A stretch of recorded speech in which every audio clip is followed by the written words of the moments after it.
오늘은 우리 교회 창립 95주년 기념주일이면서 올해의 부활주일입니다. 교회가 세워지는 것과 부활신앙은 뗄래야 뗄 수 없는 관계입니다. 이 교회 창립 기념주일과 부활주일이 겹쳤다는 것은 큰 의미가 있죠. 하나님께서 교회를 세우신 뜻을 묵상할 수가 있고 또 부활의 신앙에 대해서도 묵상할 수 있는 기회가 되기 때문입니다. 예수님께서는 제자들에게 질문을 많이 하셨습니다. 가장 대표적인 질문이 뭐였는가 하면 가이사랴 빌립보에서 예수님이 제자들에게 너희는 나를 누구라고 하느냐? 라고 하는 질문이었습니다. 그때 예수님의 수제자인 베드로가 주는 그리스도시요 살아계신 하나님의 아들이십니다 라고 대답을 합니다. 예수님께서 그 대답을 흡족히 여기시고 이 반석 위에 내 교회를 세우리라 이렇게 약속하셨지요. 이 반석은 반석이라는 이름의 베드로를 비유하기도 하지만 예수 그리스도에 대한 흔들리지 않는 반석과 같은 믿음의 고백을 의미합니다. 우리 교회도 바로 그 예수 그리스도를 향한 흔들리지 않는 반석과 같은 믿음을 고백하는 교회로 창립 이후 지금까지 든든히 서 있는 줄 믿습니다. 95년의 교회 역사 가운데 일제강점기를 지났고요. 그 가운데 믿음으로 인해서 교단이 해산되기도 했고요. 그래 다시 재건돼서 나가는 가운데 한국전쟁을 겪은 이런 여러 가지 열악한 상황 속에서도 예수 그리스도를 주로 고백하는 이 믿음은 결코 흔들리지 않았습니다. 베드로가 예수 그리스도를 향하여 믿음을 고백하듯이 모든 성도들이 예수 그리스도를 나의 주, 나의 왕, 나의 하나님이라고 고백하는 그 믿음이 하나님께서 기뻐하시는 믿음이고 교회의 기초가 되는 믿음입니다. 예수 그리스도를 나의 주, 나의 왕, 나의 하나님이라고 고백하는 믿음은 크게 5가지로 구분할 수가 있는데 첫째는 성육신, 둘째는 십자가의 죽으심, 셋째는 부활하심, 넷째는 승천하심, 그리고 다섯째는 다시 오심입니다. 이 5가지를 모든 성도들의 신앙 고백인 사도신경을 통해 저와 여러분도 예수 그리스도에 대한 믿음으로 날마다 고백하고 있습니다. 이 5가지 고백은 중요하지 않은 것이 하나도 없이 다 중요하지요. 그 중에서 오늘은 부활주일이니까 예수 그리스도의 부활에 대한 믿음을 한 번 더 살펴보려고 합니다. 사도 바울은 그리스도께서 만일 다시 살아나지 못하셨으면, 다시 말하면 부활이 없다면 사도들이 전파하는 것도 헛것이 되고 성도들의 믿음도 헛것이다 이렇게 말씀하시죠. 다시 말하면 사도들이 전파하는 것이 헛것일 수가 없고 성도들의 믿음도 결코 헛된 것일 수가 없기 때문에 부활은 너무나도 확실한 사실이다라는 사실을 강조하고 있는 겁니다. 모든 교회는 예수 그리스도의 부활이 너무나도 확실한 역사적 사건이라는 사실을 믿음으로 고백합니다. 예수 그리스도의 부활 신앙을 분명하게 믿음으로 고백할 수 있어야 하나님께서 인정하시는 진정한 교회가 되는 거지요. 저와 여러분은 예수 그리스도의 부활에 대한 믿음을 흔들림 없이 분명하고 확실하게 고백함으로 하나님께서 인정하시는 교회로 든든히 세워지게 되기를 예수님의 이름으로 축원합니다. 오늘 본문은 나사로의 죽음에 대한 소식을 듣고 베다니로 찾아오신 예수님께서 마르다에게 질문하신 내용입니다. 먼저 예수님께서는 마르다에게 예수님께서 부활이요 생명이다, 나는 부활이요 생명이니 라고 예수님이 부활이요 생명이다라는 사실을 선포합니다. 그리고 그 예수님을 믿는 자는 죽어도 살겠고 무릇 살아서 예수님을 믿는 자는 영원히 죽지 않을 것이다 라고 선포합니다. 그리고 예수님께서 마르다에게 네가 이것을 믿느냐 라고 질문하십니다. 이 질문이 나오게 된 배경을 살펴보면 예수님께서 제자들과 베다니에 살고 있는 마르다, 마리아, 나사로의 집을 찾아오셨는데요. 그런데 그때는 이미 나사로가 죽어서 무덤에 있은 지 나흘이나 되었던 때였습니다.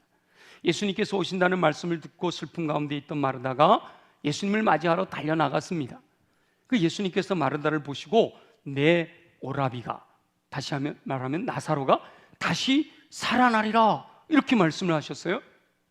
죽은 지 나흘이나 되어 이제 냄새까지 나는 시체가 다시 살아날 것이다 라고 말씀하실 때 그 말씀을 믿을 사람은 아무도 없지요. 죽음은 사람들이 경험하게 되는 불가항력적인 한계 상황입니다.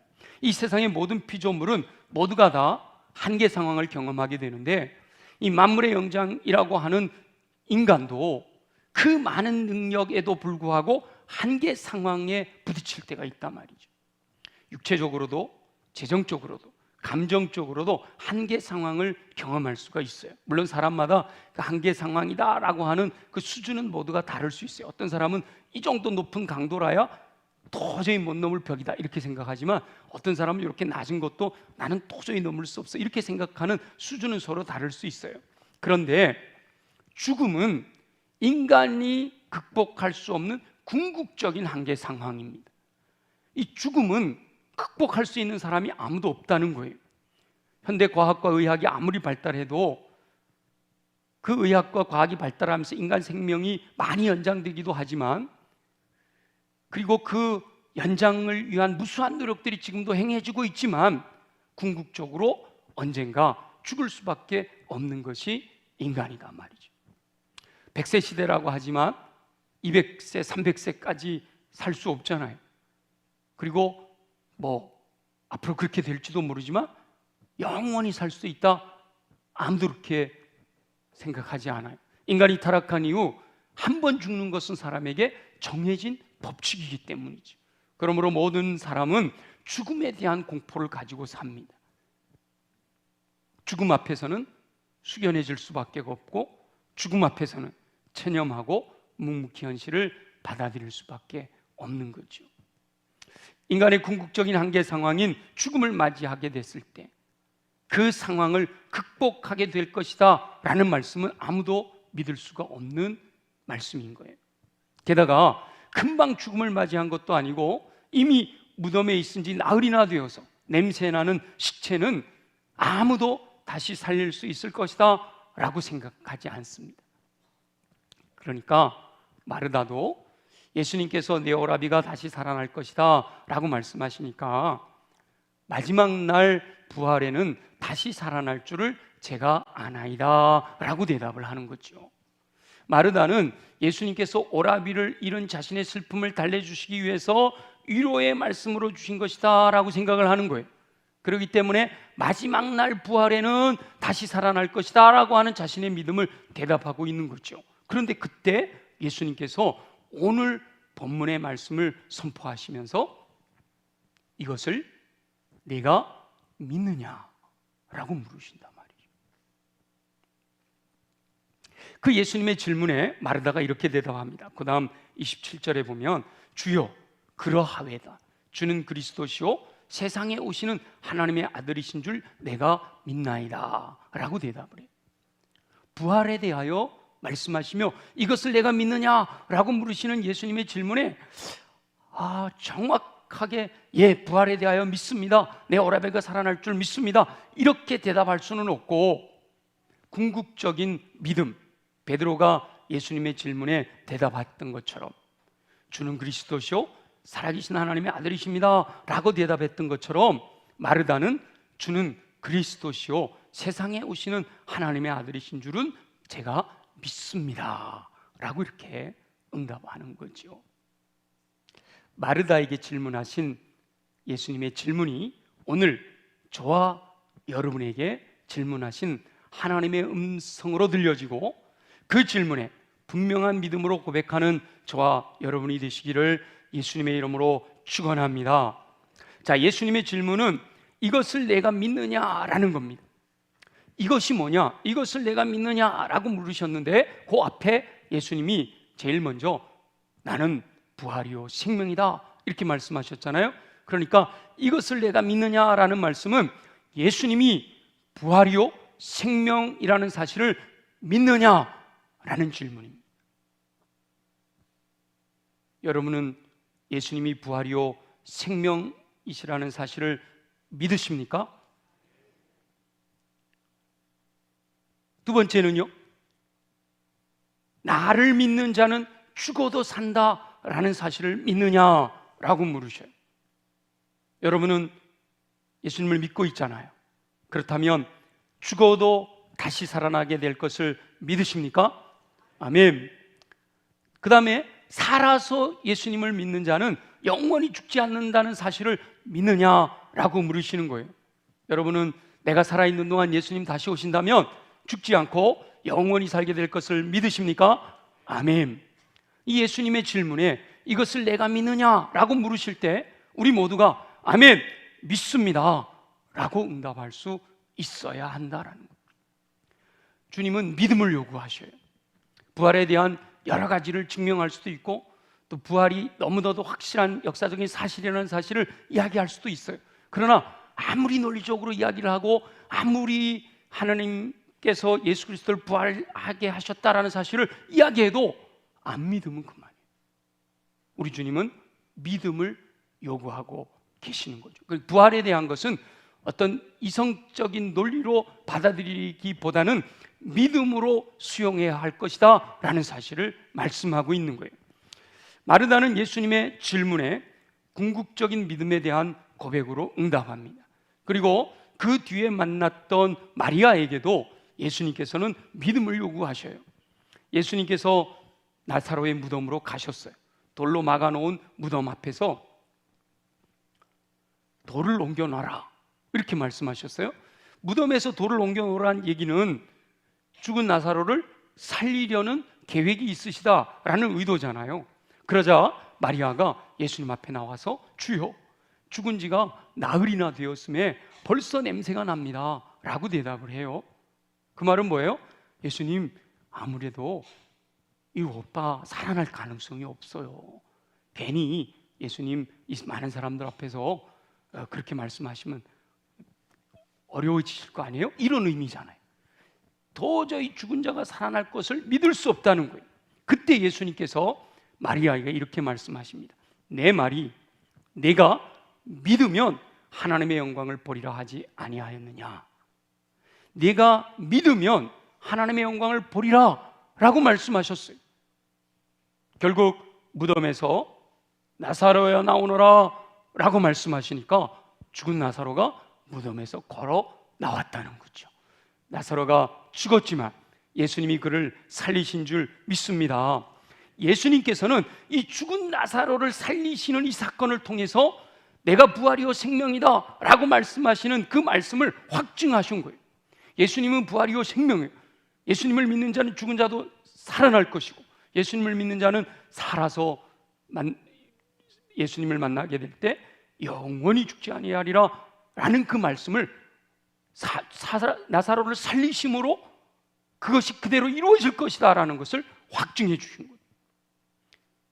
실제로 예수님께서는 또 십자가에서 죽으셨지만 본인이 십자가에서 죽으셨지만 사흘 만에 부활하심으로 모든 믿는 이들의 첫 열매가 되셨습니다. 누구든지 예수님을 진실로 믿으면 예수님께서 부활하신 것처럼 부활하게 될 줄 믿을 수 있는 근거가 된 거죠. 부활이요 생명이신 예수 그리스도를 믿으면 죽음이라고 하는 인간의 불가항력적인 한계 상황을 극복하게 될 줄로 믿습니다. 예수님의 부활을 믿은 분들이 바로 자신들의 한계 상황을 극복하고 놀라운 역사를 이루었던 거예요. 온전한 믿음을 고백하고 말씀에 순종하는 삶을 통해 하나님께서 행하시는 크고 놀라운 역사를 우리 모두가 경험할 수가 있어요. 인생을 살면서 맞닥뜨리게 되는 여러 가지 한계 상황이 있는데 예수 그리스도의 부활을 믿는 믿음으로 부활 신앙으로 나아가면 그 한계 상황을 극복하고 승리하는 삶을 살 수가 있다는 거죠. 사단은 안 된다, 불가능하다라고 속삭이며 불신앙을 조장합니다. 죽은 자가 어떻게 살아날 수 있느냐라고 불신앙을 부추긴단 말이죠. 우리 사단의 음성을 들을 것이 아니라 하나님의 음성을 들어야 할 줄로 믿습니다. 믿음의 영역이단 말이에요. 믿음은 바라는 것들의 실상이잖아요. 믿음으로 예수 그리스도의 부활을 믿음으로 받아들이면 하나님이 행하시는 놀라운 역사를 목격하게 된단 말이죠. 주님이 말씀하신 말씀을 믿고 돌을 옮겼더니 죽은 나사로가 살아나더라는 거예요. 불가능하다고 생각되었던 그 일이 현실로 드러나게 되는 것을 보게 되었다라는 거죠. 예수님은 부활이요 생명이다라는 거예요.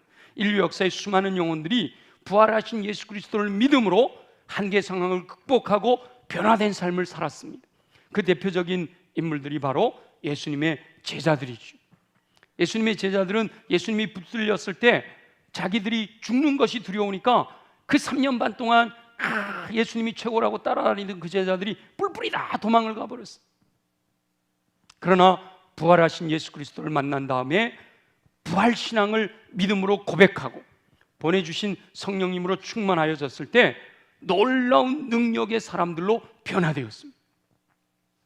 죽음을 극복하였더니, 부활신앙으로 죽음의 한계 상황을 극복하였더니 인생을 살아가는 삶에 당하게 되는 어려움들이 하나도 어렵지가 않았던 거예요. 자신들의 생명조차도 아까워하지 않고 그 두려워 떨던 제자들이 대중들 앞에 나서서 예수 그리스도의 십자가와 예수 그리스도의 부활을 증거하는 증인이 되었단 말이에요. 부활하신 예수 그리스도를 믿는 영혼들은 인생의 가치관 전체가 변화되어 완전히 주님을 위하여 생명까지도 내어놓는 충성스러운 일꾼으로 변화됩니다. 그 제자들이 변화되고 그들이 전하는 복음을 들은 그 이후 기독교 2000년의 역사 속에 이런 부활신앙으로 말미암아 한계 상황을 극복하여 하나님께 영광 돌려드리는 이런 흐름이 계속해서 이어지고 있는 거죠. 오늘 예수 그리스도를 나의 주요 나의 왕이요 나의 하나님으로 믿는 믿음을 성도들 앞에서 공개적으로 고백하고 세례받은 우리 세례자들, 부활이요 생명이신 예수 그리스도를 믿는 믿음으로 인해서 그 믿음 때문에 앞으로 여러분 앞에 주어지게 될 여러 가지 한계 상황을 극복하고 승리함으로 교회를 든든히 세우며 하나님 나라의 충성스러운 일꾼들로 세워지게 될 줄로 믿습니다. 그리고 평생을 믿음을 따라 주를 위해 직분을 맡아 충성했던 분들을 명예로 추대하는 예식을 가졌잖아요. 후배들에게 섬김의 기회를 주시겠다고 조기 은퇴하신 우리 장로님들, 또 70세를 넘기신 권사님, 안수 집사님들을 명예로 추대해드렸는데 우리 교회가 이렇게 든든히 여기까지 95주년을 설 수 있었던 것은 앞서간 믿음의 선배들이 부활신앙을 가지고 흔들림 없이 하나님의 교회를 든든하게 세워왔기 때문인 줄로 믿습니다. 우리 70세 이상 어르신들 옆에 계신 분들 계시면 우리 서로 손잡고 우리 권사님 때문에, 장로님 때문에, 집사님 때문에 우리 교회가 여기까지 든든히 설 수 있었어요. 감사합니다. 그렇게 인사 한번 하겠습니다. 우리 옆에 있는 분들, 가까이 70세 이상 계신 분들이 없으세요? 네, 감사합니다. 고맙습니다. 네, 뭐 혹시나 누가 손잡아주지 않더라도 하나님이 손잡아주실 줄 믿습니다. 우리 주님께서 여러분들의 손잡아주시고 정말 여러분들로 인하여 여기까지 교회를 세워주셨단 말이죠.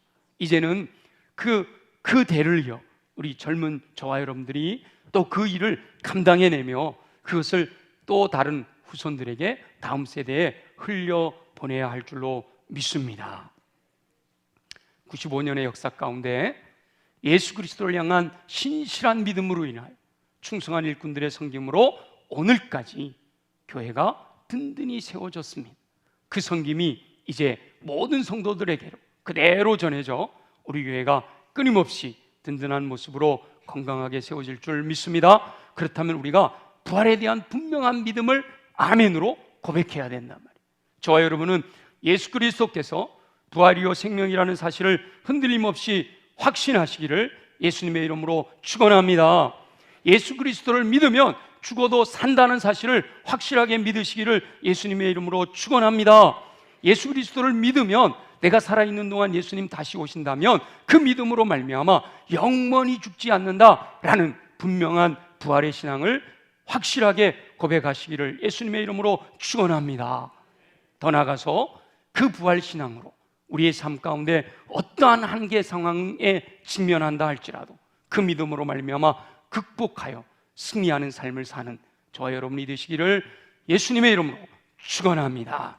주신 말씀을 기억하면서 하나님, 내게 부활신앙을 신실하게 고백하게 하시고 그 부활신앙으로 말미암아 우리 교회를 든든히 세울 뿐만 아니라 그 부활신앙으로 내 앞에 내 인생에 겪게 되는 한계 상황을 극복하고 승리하는 삶을 살게 하여 주옵소서. 우리 다 같이 함께 통성으로 기도하겠습니다.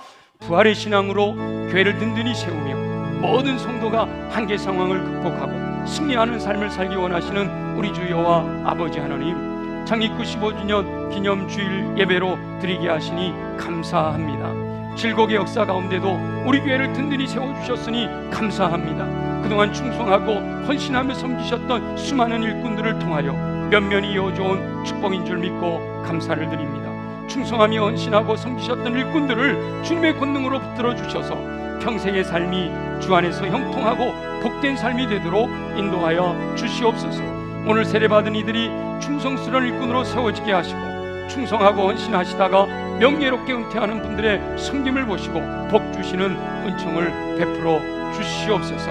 예수께서 부활이요 생명이라고 믿고 죽어도 살 것이며 살아서 믿으면 영원히 죽지 않을 것이라는 온전한 부활의 신앙으로 교회를 반석 위에 든든히 세우게 하여 주옵소서. 모든 성도가 부활에 대한 하나님께서 인정하시는 신실한 믿음을 고백함으로 우리 교회를 반석 위에 든든히 세워주시는 은총을 누리게 되기를 소망합니다. 죽음을 이기는 부활의 신앙으로 인하여 삶의 영역에서 직면하는 한계 상황도 믿음으로 극복하고 승리하는 삶을 살도록 도와주시기를 간절히 소망합니다. 믿음대로 되게 하실 주님을 찬양하며 경배합니다. 영광을 받아 주시옵소서. 죽음 권세 이기시고 부활하여 살아계신 우리 주 예수 그리스도를 믿는 믿음을 고백하는 우리 모든 성도들을 주의 권능으로 붙드셔서 강하고 담대하고 활력 있고 능력 있는 삶으로 인도하여 주옵소서. 그러기 위해서 우리 육체가 강해야겠습니다. 믿는 자 이와 같은 표적이 따르리니 병든 자에게 손을 얹은 즉 나으리라 약속하신 약속의 말씀을 믿고 우리의 연약한 부위에 손을 얹고 믿음으로 기도합니다. 나사렛 예수 이름으로 명하노니 모든 육체 질병은 뿌리채 뽑혀 떠나갈지어다. 그래야 독수리 날개짓 같은 샘을 공급받아 걸어가도 피곤치 않고 뛰어가도 고단치 않는 강건함으로 주의 뜻 이루며 살게 하여 주옵소서. 가슴에 손을 얹고 기도합니다. 우리의 마음을 주님께 맡겨드립니다. 내 안에 이미 더러운 것이 가득 차 있는데 예수 보혈의 능력으로 명하노니 내 안에 있는 더러운 것들은 정결하게 깨끗하게 새롭게 될지어다. 끊임없이 호시탐탐 교회를 누르며 내 안에 들어온 것을 심어놓으려고 하는 어둠의 권세들아 예수 이름으로 명하노니 묶임을 받고 떠나갈지어다. 그리하여 우리의 마음은 옥토로 준비되어 하나님의 말씀이 선포될 때 아멘으로 받아 믿고 순종하는 삶을 통해 30배, 60배, 100배 열매 맺는 삶 살게 하여 주옵소서. 주님 이 시간 간절히 사모합니다. 우리를 성령으로 충만하게 하여 주옵소서. 오직 성령이 너에게 임하시면 너희가 권능을 받는다 하셨사오니 내 마음의 왕좌에 왕으로 좌정하시어 왕이 되어 다스리시는 성령님으로 인하여 성령의 열매를 통해 하나님의 사람으로 온전케 되어 예수 그리스도의 인격을 닮아 선한 영향을 끼치는 삶을 살게 하시고 성령의 은사로 말미암아 모든 선한 일을 행할 능력을 갖추어 주님 맡겨주신 사명을 능히 감당하여 주의 영광 나타내는 삶 살게 하여 주시옵소서. 그 믿음 가지고 삶의 자리로 들어가는 우리 모든 성도들 전후좌우 천군과 천사를 보내주셔서 안전하게 지키시고 보호하시어 악한 영의 어둠의 권세가 만지지도 못하도록 보호하여 주시옵소서. 불말과 불병과 하나님의 군대로 함께하여 주셔서 우리 앞을 가로막는 모든 어둠의 권세 악한 영의 견고한 진들을 파쇄하고 승리의 노래로 감사와 찬양과 영광과 존귀를 주님께 올려드리는 삶을 살게 하여 주시옵소서. 허락하실 줄로 믿사오고 감사하며 예수님의 이름으로 축복하며 기도드립니다. 아멘.